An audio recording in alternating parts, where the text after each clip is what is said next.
Hello, my name is Lisa Phillips, and today I'm going to share with you some of my own experience during the requirements elicitation techniques, as well as some training that I recently have been given for the BABOK, which is a business analyst body of knowledge, targeted training.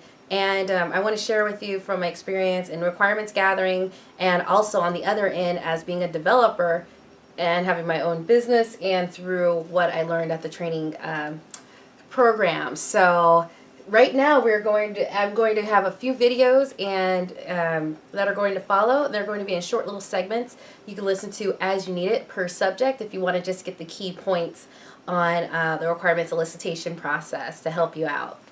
So first thing, preparing for requirements elicitation. So this usually starts after the scope of the project has been declared, as well as a project sponsor. And after that, it should be relatively easy to start the first two tasks during the preparation.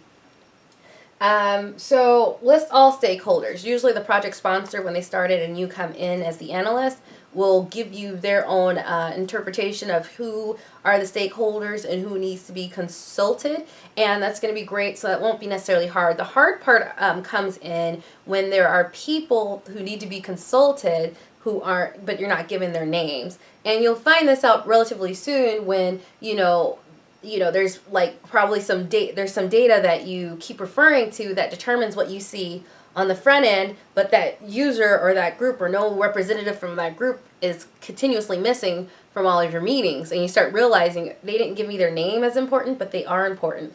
And I know it's a little sensitive when the project sponsor doesn't say you can use someone as a key resource. However, it's amazing what you can do when you can just get them on the phone and talk to them. I prefer sometimes talking to email, especially if it's a little sensitive. Even at my own job, they may not have someone who's included in our meetings, but it keeps coming back that we need to know what they know to make the accurate decisions. And it's funny, they look at me like I'm, so great, but you just walk down the hall and go, "Hey, Susan or Joe, we keep running into this. Can you let me know how to determine this?" And you get a simple answer, and it's a 5-minute conversation. So you're able to clarify your requirements through it, but it doesn't always have to be some formal workshop or technique. Sometimes you just get on the phone and ask very simply, and it'll make your life a lot easier. So just keep that in mind when you're not given everything that you need to make the best decision, because at the end of the day, we just want to make sure that the client gets exactly what they wanted. And if that means you have to break code and go have a 5-minute conversation with someone down the hall, just go have the conversation. It's amazing to me how people just don't talk to each other when they need knowledge. So don't be that person and you'll have success. So also, the second part of preparation is selecting your technique. This can be requirements workshop, it can be prototyping the actual solution, it can be mock-up drawings, and it can be brainstorming sessions, and so on. And I'm going to go and do a video on each of these techniques and give you the highlights and key points if you just want to review them and refresh them in your head. I personally like the brainstorming technique just because I'm a big idea girl. I like when everyone just is creative in a non-judgmental arena to get the best ideas out and then whittle it down from there. So it's like, know your strengths and what you're really good at, and good at moderating. So maybe you can rely on that as a nice little go-to, but can still elicit the requirements depending on what the time and cost constraints might be. And also, everyone has their one technique that they learned. I used to be like that. I learned I learned requirements workshops and brainstorming and prototyping, but left out the surveys. But it's sort of intuitive what needs to be done. So don't worry about if you've never done it before. Don't worry. It's very straightforward. They all get you to the same place, just a slightly different method.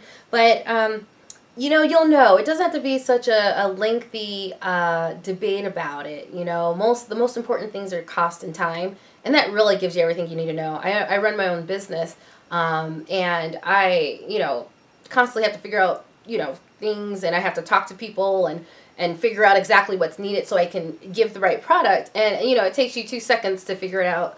Oh, well, at this point with this budget, I can do an online survey. It's free and it gets to millions of people. Like, it didn't take me, I didn't have to go through the analysis requirements training to figure it out. It's just very intuitive with what's your budget and what's your time frame. My time frame is ongoing. So an online survey that keeps going on and on. But so if at the end of the day, I would just say, what would you do if you owned your business and you needed to get this information? How would you go about it? And sometimes it's very obvious when you need to talk to people face to face, or you can do it through an online survey. However, I'm going to show you the BABOK guide or training best practices, but just keep that in mind. It's a good tip that really helps me. So next video will be on the 3 key tasks that business analysts need to complete when doing the requirements gathering process.